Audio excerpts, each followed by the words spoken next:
What's up, everybody? This is P691000, and today I have kind of a treat for you guys. I'm going to be doing a new series spotlighting all 50 states in the United States and all the scary stories about those states that I can possibly pack into a video. And the first video I'm going to do is on the Lone Star State of Texas. So this video is going to be creepy Texas. Hope you guys enjoy. Let's get into it. The Candy Lady. Clara Crane was accused of poisoning her husband back in 1895. She gave him some caramels that were laced with some form of poison that killed him. A few years before she allegedly killed her husband, the Crane's 5-year-old daughter died. Clara blamed her husband for the passing of their daughter, which is why many believe she killed him. Clara was placed in the North Texas Lunatic Asylum, now known as the Terrell State Hospital. In 1903, children started going missing near her old property. Children said candy would be left on their window while they were sleeping. Sometimes there would be notes on the wrappers around the candy. After several children started going missing, the townspeople believed it was Clara, the woman that killed her husband with poison candy, who was responsible for the disappearances. A nearby farmer had found teeth in his field, and the town sheriff was killed. He had forks shoved into his eyes and was found with candy in his pockets. No one really knows whatever came of Clara Crane, but to this day it is believed the Candy Lady still roams around luring little children with candy, then pulling out their teeth and stabbing them in the eyes with forks. Demon's Road in Huntsville, Texas. People that wander off down Demon's Road tell tales of disturbing encounters and an eerie feeling that sweeps over anyone who dares disrupt the spirits said to be lingering there. The old road leads to an old cemetery known as Martha's Chapel Cemetery. Locals warn curious people who desire to brave the path or to visit the graveyard to not provoke the spirits. Many of those warnings are spoken by those who claim that a spirit followed them home after being in the area. The Fang Baby, San Antonio, Texas. Sometime in the 1960s in South San Antonio, a car full of friends were out drinking late one night. They were driving home from the bar on the dark, long stretch of Old Pearl Shore Road when suddenly Pete, the driver, noticed through his headlights something small in the road.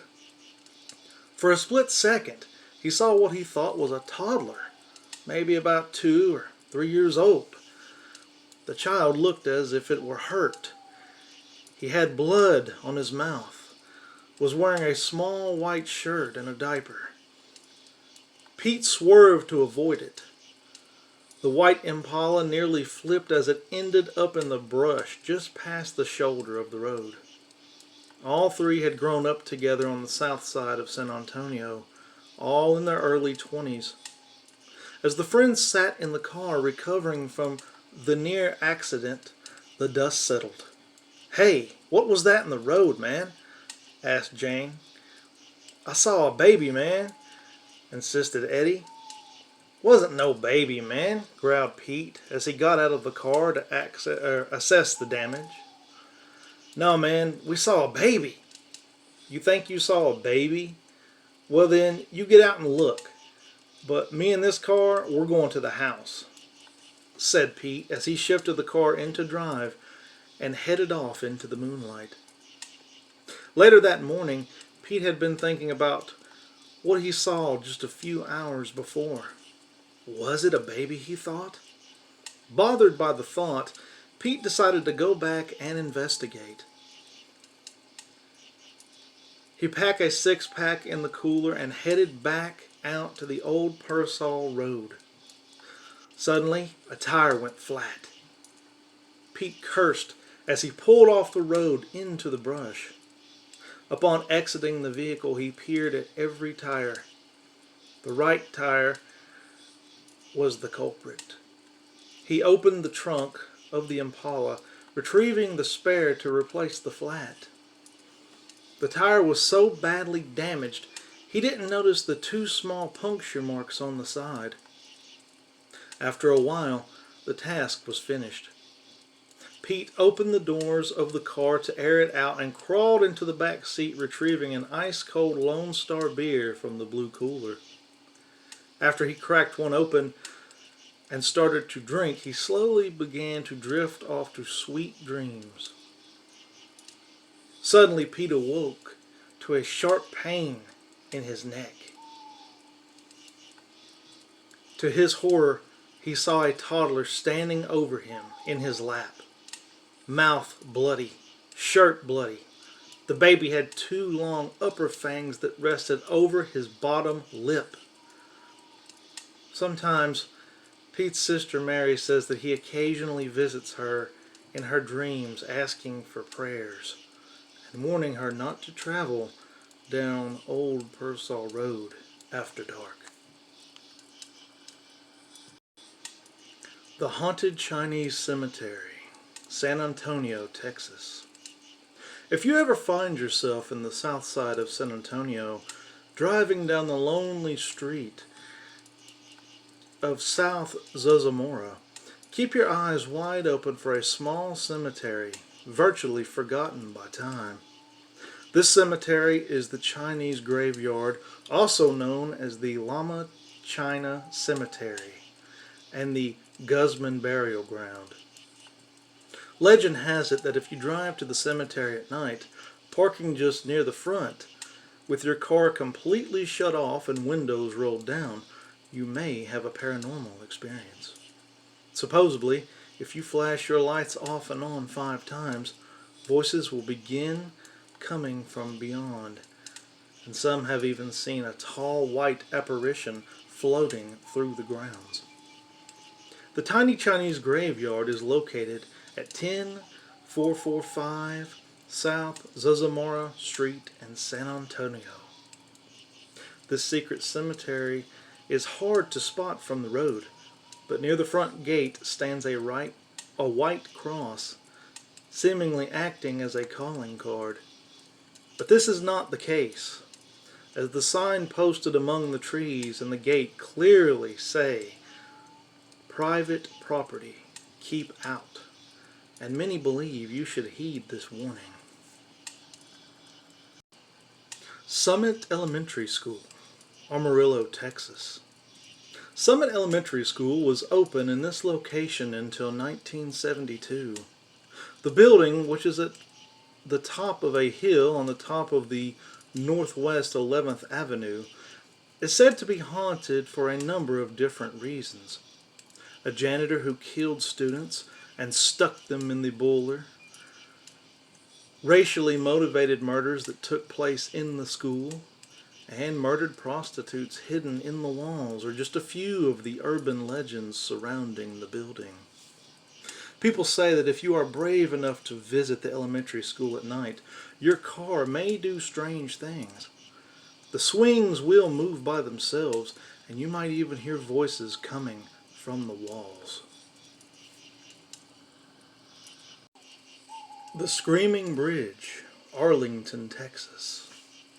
One fall night more than 50 years ago, several teenagers were carpooling home after their high school football team defeated its opponents by a landslide. Still riled up over the victory, driving responsibly definitely wasn't of the utmost importance to the group. The bridge running through Arlington's River Legacy Park was just wide enough for one car at a time. Hooting and hollering, the children's excitement drowned out all other noise, like that of a vehicle with no working headlights speeding towards them. By the time either party realized the imminent disaster, it was much too late to avoid it. The cars collided head-on before erupting into a fiery explosion and plunging off the bridge into the Trinity River below. Nobody survived the crash. Now closed to vehicle traffic, the accident site can only be accessed on foot. It was given the name Screaming Bridge ever since the first brave souls went exploring and experienced events that can only be explained by the supernatural. Legend has it that if you stand on the bridge and gaze into the river, you'll see a tombstone for each of the deceased with their name and date of birth and death. Visit at midnight on the accident's anniversary and you'll hear two cars screeching towards each other before colliding in an ear-splitting crash. Peace 69 1000 here, and I hope you guys enjoyed that. That was my first video in my new series, Creepy Texas Urban Legends. And like I said, I would like to spotlight every single state. I love urban legends. A lot of you guys seem to love urban legends. A lot of people that come to my channel like urban legends. My urban legends videos get a lot of attention, a lot of views. So I thought this would be fun to do. I really enjoy doing the urban legends and ghost stories and things of that nature. So this is going to be a spotlight basically just on urban legends from each state. Hope you enjoyed it, and I'll see you next time. Peace, love, I love you all. Have a great day.